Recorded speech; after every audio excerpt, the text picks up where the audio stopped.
Em nome de Jesus. Amém, Senhor. Amém. Consideração mútua. Hebreus capítulo 10, versículos 24 e 25 diz assim: e consideremo-nos uns aos outros para incentivarmos ao amor e às boas obras.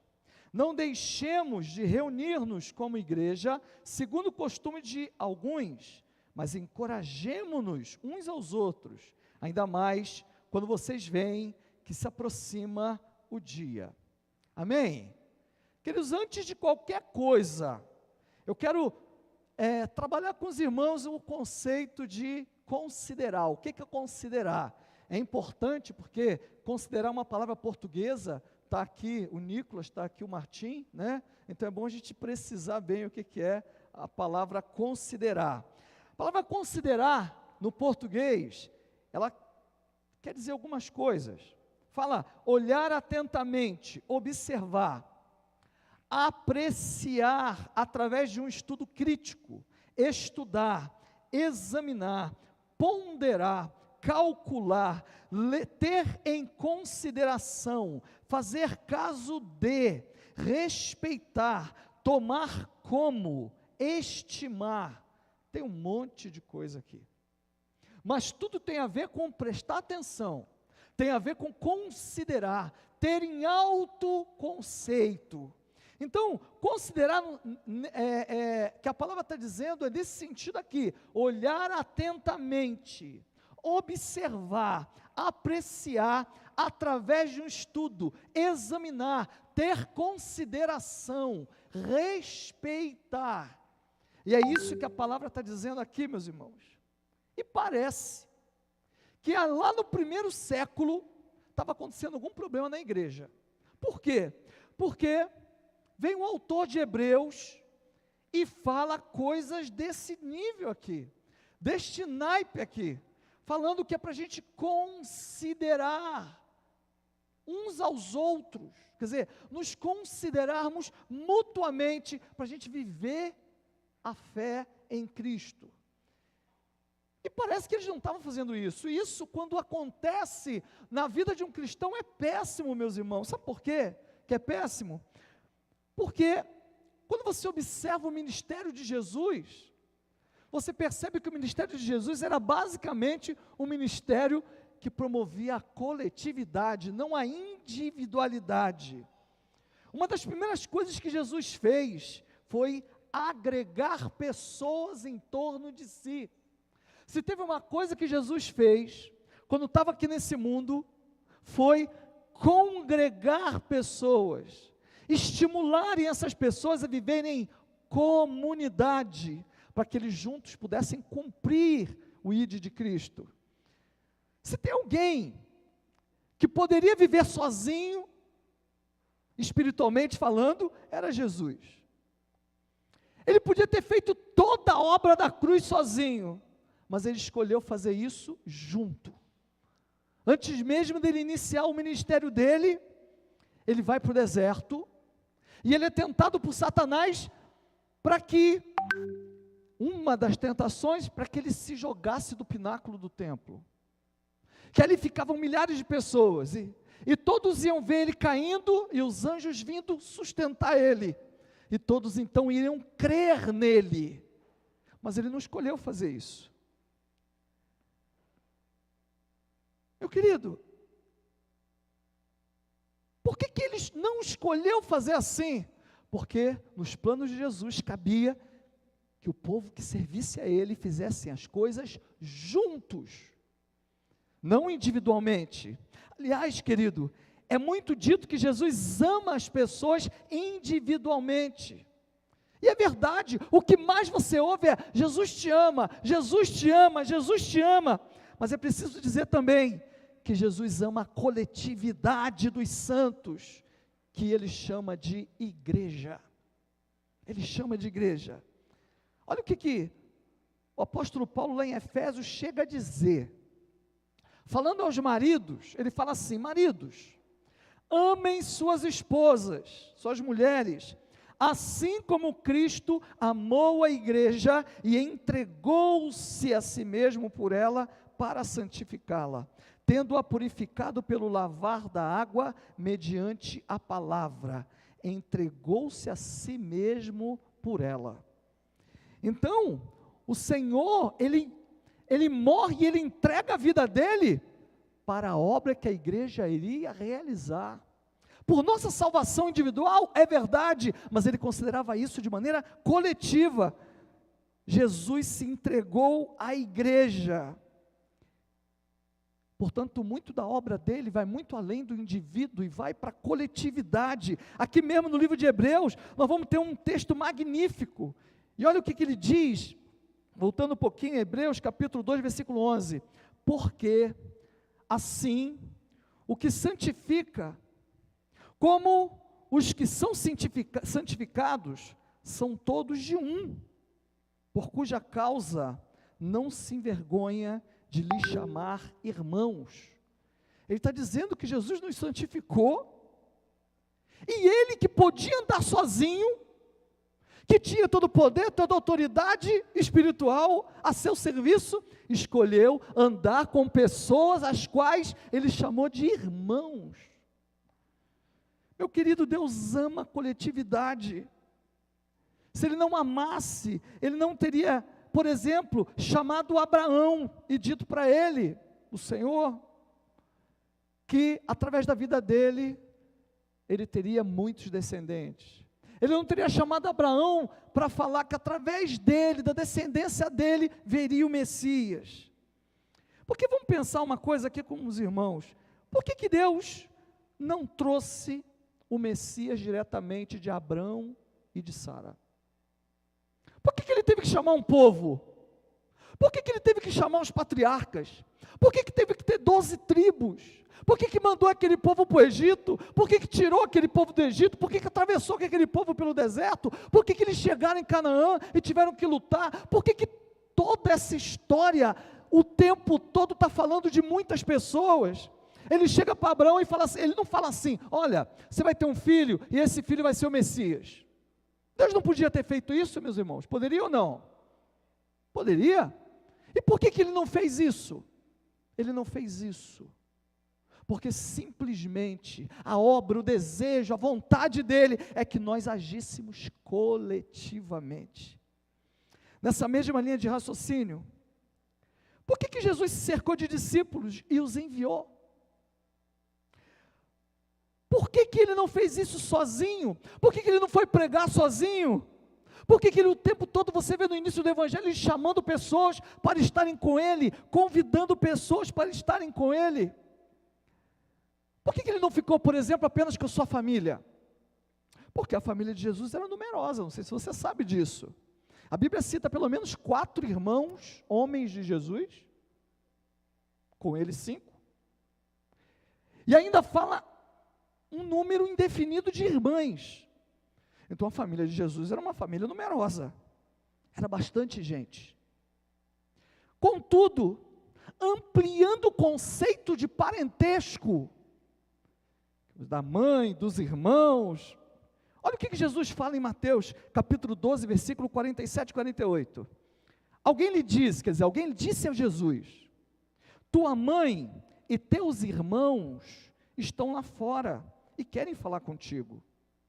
Aí ele responde, quem é minha mãe e quem são meus irmãos? Perguntou ele. E, estendendo a mão para os discípulos, disse, aqui estão minha mãe e meus irmãos, pois quem faz a vontade do meu Pai, que está nos céus, este é meu irmão, minha irmã e minha mãe. Olha como é que ele ampliou, meus irmãos, o conceito de irmão. Olha como ele ampliou essa questão desse conceito de família. E Jesus não limitou o ministério dele à família dele. Ao contrário, ele ampliou esse conceito demais. Ele foi muito além da individualidade. Isso é tão importante para nós, como igreja, que o apóstolo Paulo vai dizer muito mais tarde o seguinte, Efésios 2, versículos 18 e 19. Por meio dele, tanto nós como vocês, temos acesso ao Pai, por um só Espírito. Portanto, vocês já não são estrangeiros, nem forasteiros, mas concidadãos dos santos e membros da família de Deus, amém? Olha o conceito dele, que pela fé nós somos família de Deus e, portanto, temos Jesus como irmão. Assim como laços de parentesco aqui nessa terra, eles são feitos através do sangue, também foi celebrado um laço de parentesco com Jesus através do sangue dele. E se carnalmente, para você ser parente de alguém, você tem que ter o mesmo sangue. Espiritualmente falando, para você ser parente de Jesus, você tem que ter o Espírito Santo na sua vida, amém? Habitando em você. É como se fosse um DNA espiritual na sua vida. Então, querido, Jesus considerou a igreja. Ele sonhou com a igreja, ele quis constituir uma comunidade que se considerasse mutuamente, assim como ele considerou.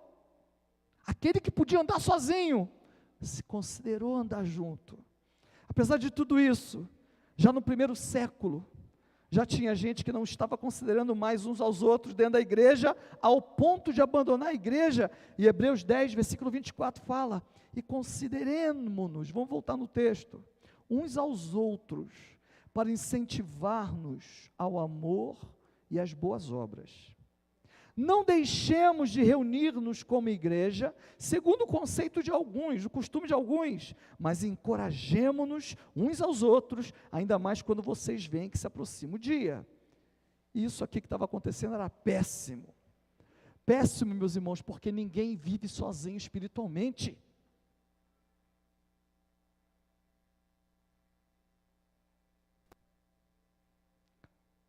As pessoas querem estar juntas. Quem serve a Cristo quer estar junto com a família de Deus. Presta atenção, meus irmãos. Esse texto aqui é muito importante porque ele fala para nos incentivarmos ao amor e às boas obras. Porque no mundo tem um incentivo. Presta atenção, jovens.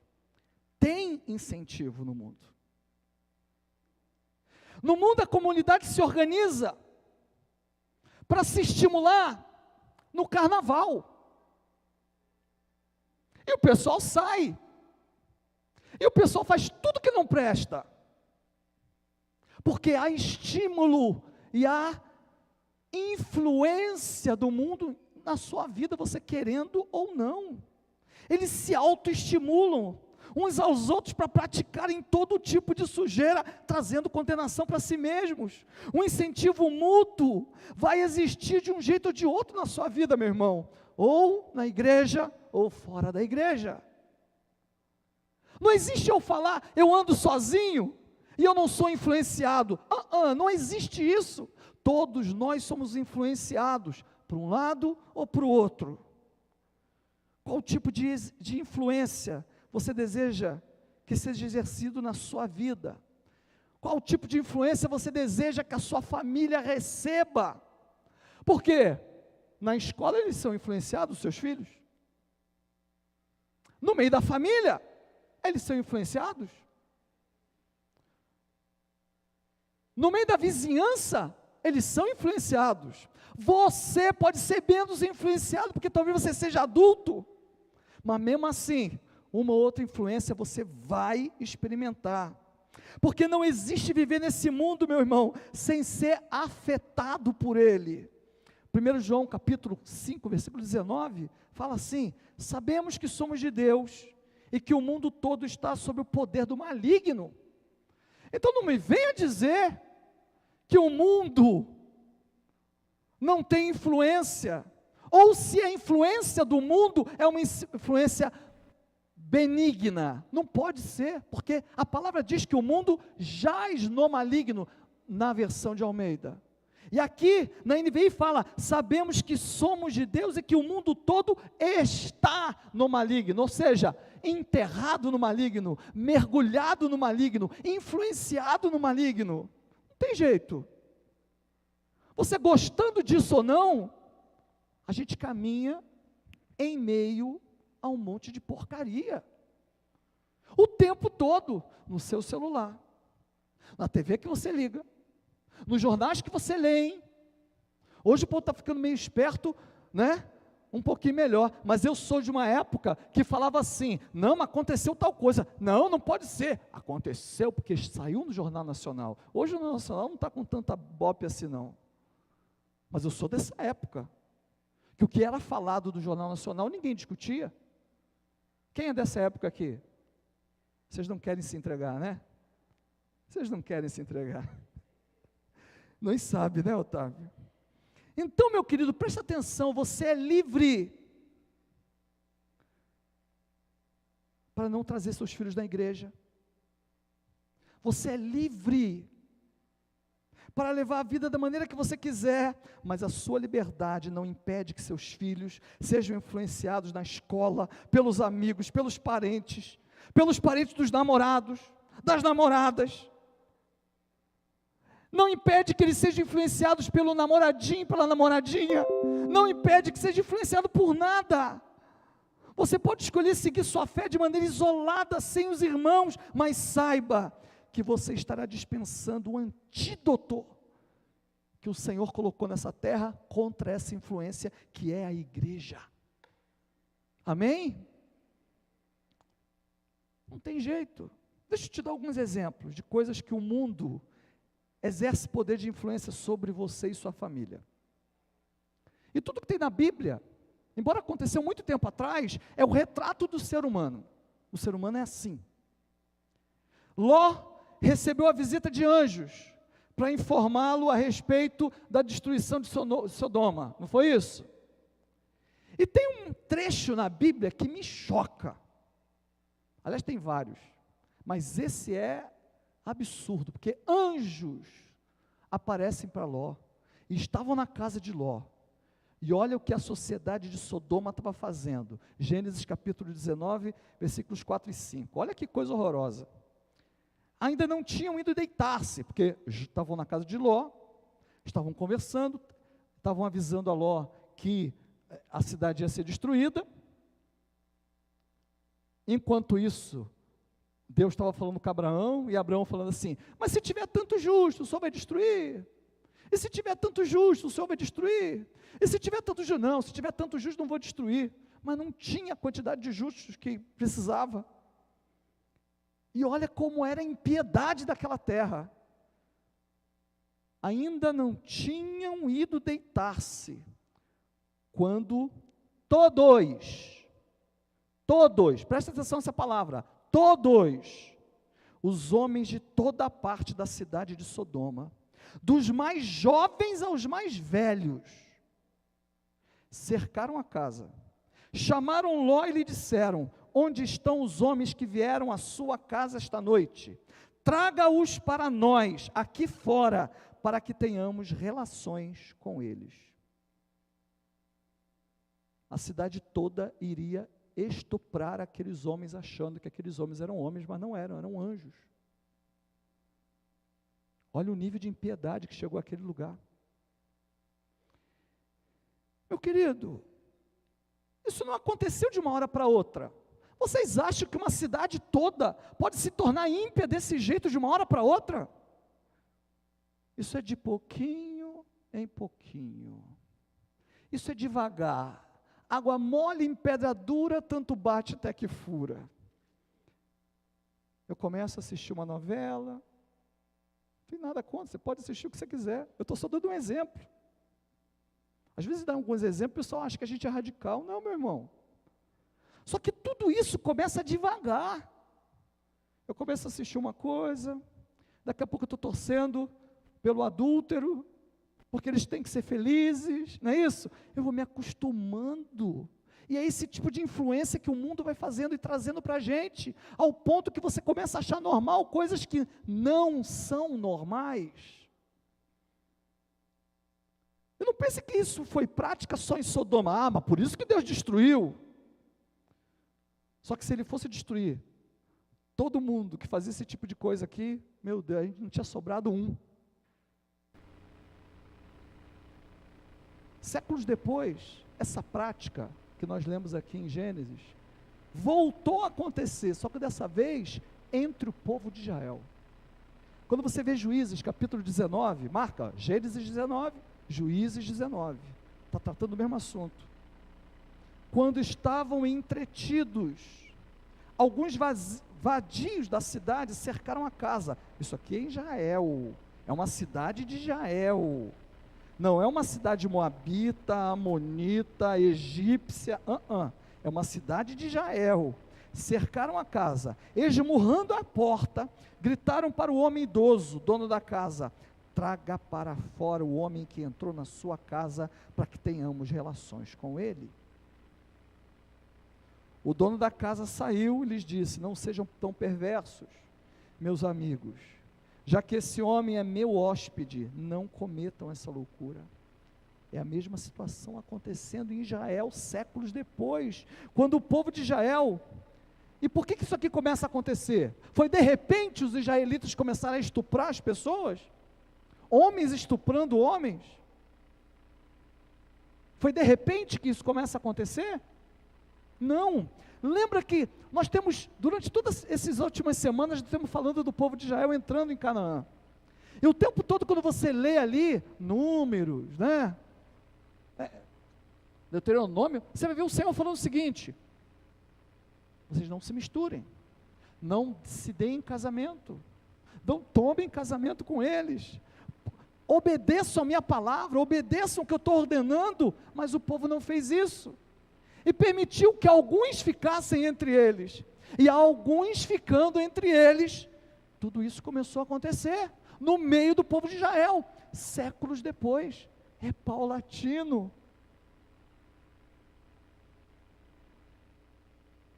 Não obedeceram ao Senhor, e olha o que estava acontecendo lá, meu querido. Talvez você fale assim: mas eu sou um cara muito espiritual, eu sou muito sábio, e por eu ser muito sábio, muito espiritual, nada me influencia, eu consigo levar a minha fé sozinho. Aí eu te pergunto: você é mais sábio que Salomão, por acaso? Alguém aqui pode levantar a mão e dizer que é mais sábio que Salomão? Alguém? Foi o que eu pensei, ninguém, né? Até Salomão, com toda a sabedoria dele, não vigiou, foi influenciado.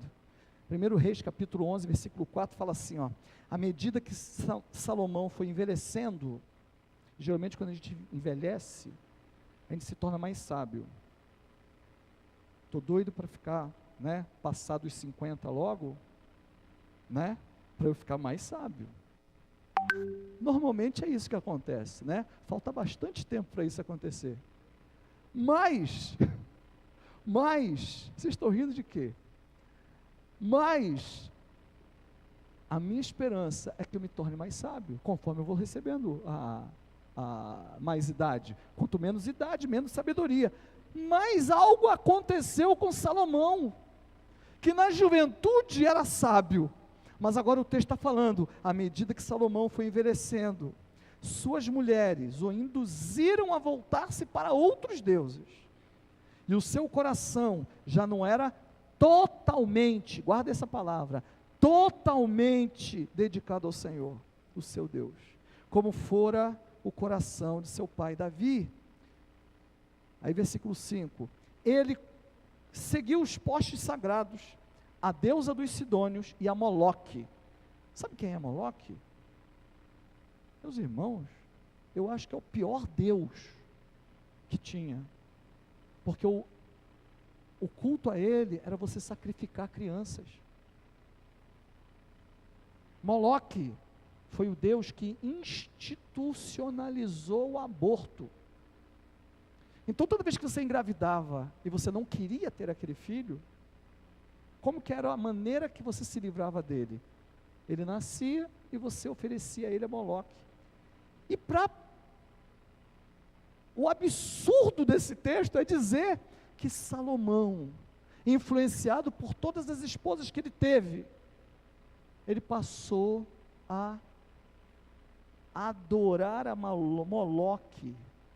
Aí ele fala assim, o repugnante Deus dos Amonitas.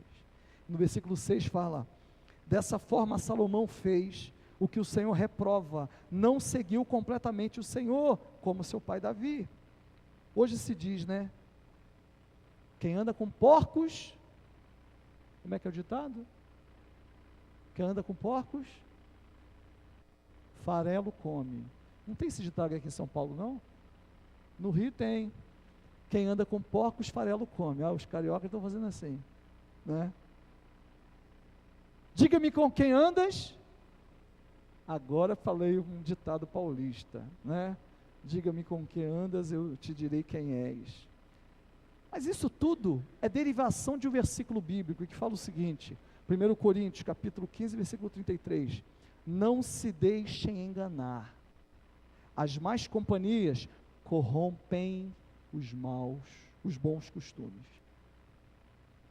Então é bíblico. O ditado popular é baseado num texto que é da Bíblia. Mas vamos voltar para o texto lá de Hebreus. Reparem bem o que o texto fala. Hebreus 10, 24. E consideremo-nos uns aos outros para incentivar-nos ao amor e às boas obras. Ou seja, o que é considerar? Respeite, leve em consideração uns aos outros, para vocês serem incentivados mutuamente ao amor e às boas obras, porque assim como o mundo incentiva, a igreja também incentiva, e a igreja vai incentivar o contrário, e a igreja vai incentivar o cumprimento da palavra de Deus, vai incentivar o conceito da palavra de Deus. Se o mundo se une para a bandalheira, a igreja se reúne para se incentivar uns aos outros, as práticas que são aprovadas por Deus. Amém, meus irmãos? É por isso que nós nos reunimos. O mundo leva à escravidão da pornografia, a igreja incentiva a pureza. O mundo influencia para o adultério, a igreja influencia para a fidelidade. O mundo incentiva a mentira, a igreja incentiva a verdade. O mundo influencia para a vingança, a igreja influencia para o perdão. O mundo vai influenciar sempre para o vício, a igreja influencia para a libertação. O mundo influencia para o egoísmo, para só pensar em si. A igreja vai influenciar ao amor, influenciar a abnegação, a dedicação ao outro. Presta atenção, meu irmão, a igreja pode ter muitos defeitos, porque ela é formada e constituída por homens, mas os defeitos que ela tenha, será sempre uma influência melhor do que o mundo faz, sempre. Eu não consigo entender, algumas pessoas vão falar, mas eu não pertenço à igreja, porque a igreja tem gente lá assim, tem gente lá assado, tem gente lá assado. Meu querido, a igreja com todos esses tipos de pessoas, com todos esses defeitos, ela vai influenciar sempre de maneira mais positiva do que o mundo, você tem a certeza disso. Amém? Olha bem para a geração que cresceu e está crescendo fora da igreja. Compare ela com a geração que cresceu e está crescendo dentro da igreja. Porque a gente fica muito assim, porque os que estão crescendo na igreja, eles fazem isso, eles fazem aquilo, e tem um monte de gente sem sabedoria que fica acusando, falando um monte de coisa, porque o irmão pisou na bola, o irmão errou, o irmão fez não sei o quê. Só que compara esses com os que são do mundo. Vai ver o que se fala.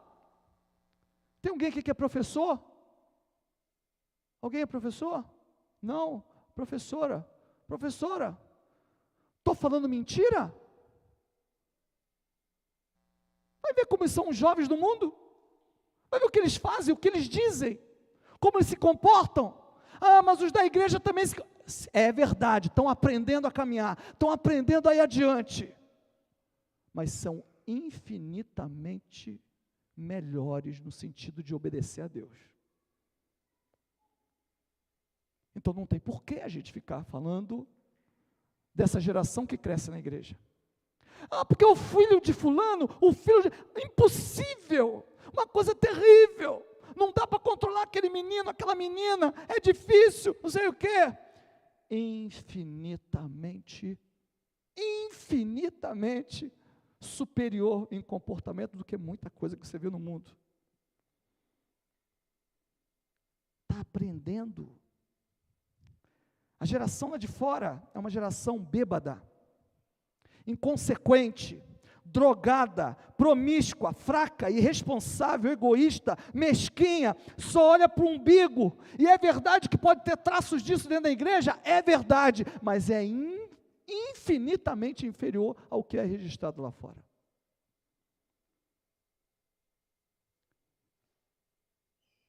A outra, a geração que cresce na igreja, apesar de tantos defeitos da igreja, ela é mais responsável, menos egoísta, menos mesquinha, menos focada em si mesmo, não se droga, não é promíscua e não é bêbada. Embora um ou outro, que eu sei da vida de todo mundo aqui dentro, e eu fico fazendo cara de mané às vezes, eventualmente pode ter um evento que não agrada ao Senhor. Mas isso é muito diferente do que ter uma vida que desagrade ao Senhor. Por isso o texto vai dizer, meus irmãos, não deixemos de reunir-nos como igreja, segundo o costume de alguns, mas encorajemo-nos uns aos outros, ainda mais quando vocês veem que se aproxima o dia. Amém? Igreja para a gente se estimular. Igreja para a gente, sabe, olhar a fé do outro e falar assim, meu Senhor, me dá aquela fé. Igreja para a gente ver o testemunho de alguém que chega aqui, como hoje o Alexandre chegou e falou, e fala assim, Senhor, se tem jeito para ele, tem jeito para mim também. Esses dias nós estávamos orando pela vida do Nicolas, vocês lembram? Ele já abriu o negócio dele, né? Mas como Deus é bom demais. Ontem o Nicolas não veio ontem aqui. Estava aqui tudo lotado de gente, não veio. Sabe por que ele não veio? Porque a mulher que não deixava ele ver o filho, convidou ele para o aniversário, e ele estava me contando que tratou ele super bem lá. Isso não alegra o nosso coração? Saber aquilo que o irmão está tendo de vitória e de experiência com Deus? Como não se alegrar com isso? Como não se alegrar com as vidas que ontem vieram à frente? Como não se alegrar em ver pessoas chorando ontem, tocadas pelo Espírito Santo? Como não se alegrar de ver Martim e Célia com tanto carinho fazendo as coisas lá para o povo comer? Como não se alegrar com a Adriana, com aquele sorriso, junto com a Edilene, quando recebe e entra aqui as pessoas? Como não se alegrar quando você vê o Bruninho e o Patrick enchendo lá a paciência da Alexandre, falando lá alguma coisa para melhorar no som? Como não se alegrar vendo pessoas que abrem mão da sua vida para abençoar outras vidas? Como não se alegrar em ver o pessoal todo ontem lá administrando a pipoca, como se administrasse uma grande empresa? Como não se alegrar com isso? Como não se alegrar quando o Arthur vem à frente e fala assim, ele podia estar convidando para qualquer lugar, mas ele estava convidando para um PGM, para orar, ouvir a palavra, cantar. Como não se alegrar com isso? Meus irmãos, é uma bênção estarmos juntos. É uma bênção. Ah, mas tem defeito? Tem. Ninguém foi para o céu ainda, né? O dia que você ficar perfeito, você morre e vai para o céu. Tá bom? Nós vamos louvar a Deus pela sua vida. Pode me chamar no seu velório. Eu vou orar pela tua vida. Tá bom? Eu vou. Mas enquanto você estiver nessa terra, Deus tem plano para você, meu irmão. Para você brilhar, para você ser sal, você ser luz, junto com seus irmãos, amém? Eu acho que você tem muitos bons motivos para você vir trazer sua família na igreja. Eu acho que você tem muitos bons motivos para ser igreja. Por que você tem abandonado sua congregação? Por que você tem enganado Por que você tem se deixado enganar por Satanás nisso? Todas as pessoas que conheci, que se esfriaram como igreja, na verdade, flertaram com o mundo algum tempo antes de bandear para ele. Não permita isso na sua vida, meu irmão. Passe a ter consideração pela igreja, tendo consideração mútua, tendo consideração pela obra que o Senhor tem na sua vida. Tenha consideração participando de um PGM. Não se contente só em participar. Peça para levar uma palavra. Peça para fazer um louvor. Peça para fazer uma dinâmica. Que felicidade é quando lá no nosso PGM tem o Lord of Dynamics, eu acho que é assim que fala em inglês, não sei. Tem o King of the Dynamics, Martim. Fica felicíssimo quando você chama ele para fazer o dinâmica. E quando o outro vai fazer dinâmica, ele dá palpite ainda na dinâmica do outro. É isso, meu irmão, isso. Se você não é capaz de sentar com alguém, um irmão seu, e dar risada, significa que sua comunhão está complicada. Está precisando melhorar essa comunhão aí. Hoje o Senhor quer trazer você de volta para prosseguir numa vida de estímulo à vontade dEle, amém? Vamos ficar em pé?